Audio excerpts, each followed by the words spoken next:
Баймұха атындағы орта мектебінің мектебі өз сыныбының тәрбиеленушісі Мейрамбай Сауат. Қазақстан ада.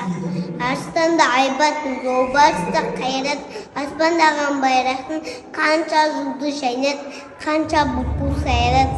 Қазақстан ада.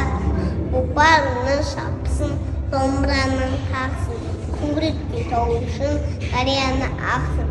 Сенбесе бәршін, Қазақстан намсын. Әбір тасы келін, әк ұғы желін, әннен-нен жүрен, кей-кей-кеннен жүрен. Сарағынан сегін, Қазақстан жүрен.